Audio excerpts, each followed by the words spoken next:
Bonjour à tous, que le Seigneur vous bénisse. Une fois de plus, je vous souhaite la bienvenue à notre séquence matinale 5 minutes pour restaurer. Nous sommes le lundi 24 mars 2025 et qui dit lundi, dit une nouvelle semaine et une nouvelle semaine, comme vous connaissez maintenant le concept, un nouveau thème. Et pour ce faire, j'aimerais que nous puissions lire une portion des Écritures dans le livre de la Genèse au chapitre 22, du verset 1er au verset 5, Genèse chapitre 22, le verset 1er au verset 5, la Bible dit ceci, et je lis, « Après ces choses, Dieu mit Abraham à l'épreuve et lui dit, « Abraham » et il répondit, « Me voici ».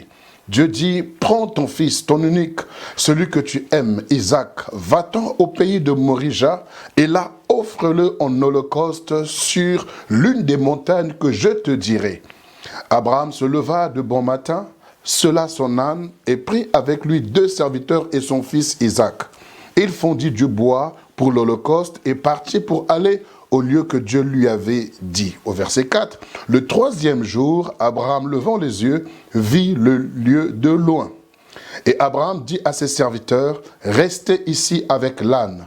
Moi et le jeune homme, nous irons jusque-là pour adorer et nous reviendrons auprès de vous. » Amen. Que le Seigneur bénisse sa parole encore ce matin et nous enseigne au nom de Jésus. Alors nous voulons aborder ce thème pour cette nouvelle semaine, à savoir l'adoration.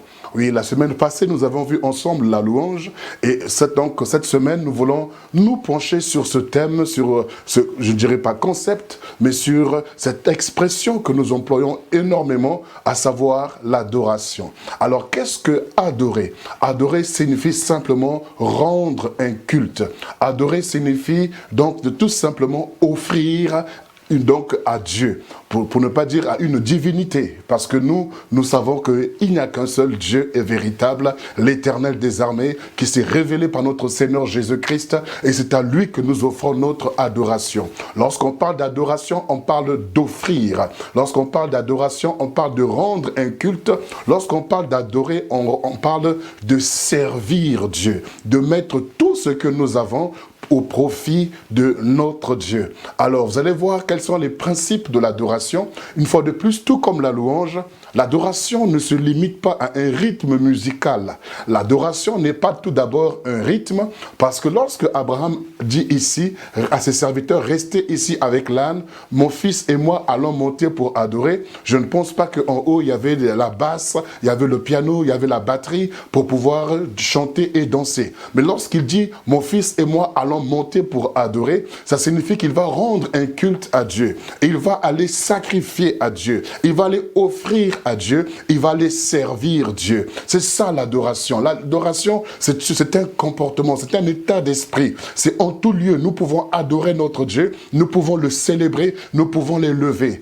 Tout comme la louange consiste à exprimer, donc par la reconnaissance, à exprimer en rendant hommage à Dieu pour tout ce qu'il fait. Mais l'adoration ne consiste pas à louer Dieu pour ce qu'il fait, mais l'adoration consiste à exprimer à Dieu ce qu'il est, sa personne, son identité. Et lorsque nous sommes adorateurs, lorsque nous avons le cœur, l'attitude de l'adorateur, eh bien Dieu nous mettra à l'épreuve. C'est pourquoi la Bible, dans ce passage, commence en disant, au Genèse 22, il dit donc, après cela, Dieu mit Abraham à l'épreuve. Un adorateur est souvent dans les épreuves. Pourquoi est-ce qu'il est dans les épreuves?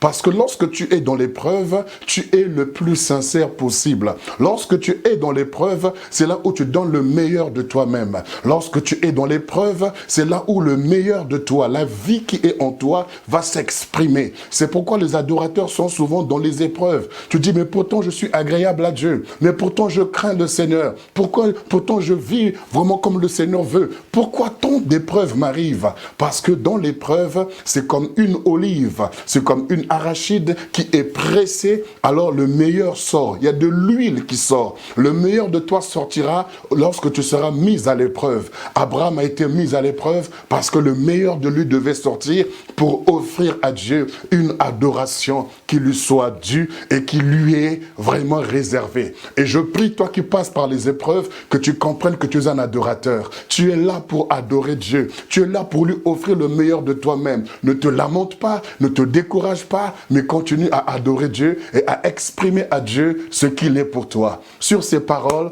que le Seigneur te bénisse. Une excellente semaine à toi, toi qui es adorateur du Seigneur, au nom de Jésus. Amen.